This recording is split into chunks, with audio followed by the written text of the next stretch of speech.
Before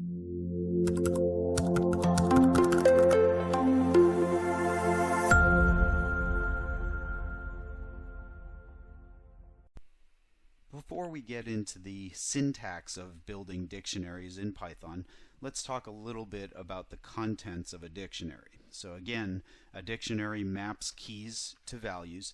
The keys have a couple of requirements. They must be unique, and the value that is used as the key must be of an immutable data type. So as you can see in the table that we're showing you here, we have some key types that are strings and integers.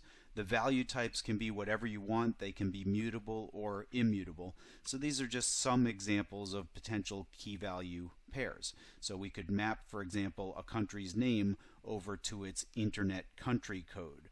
Or we could take a decimal integer value and map it over to its Roman numeral representation.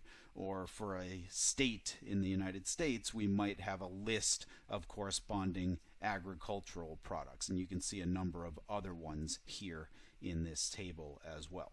So again, a couple of key things. The keys must be unique.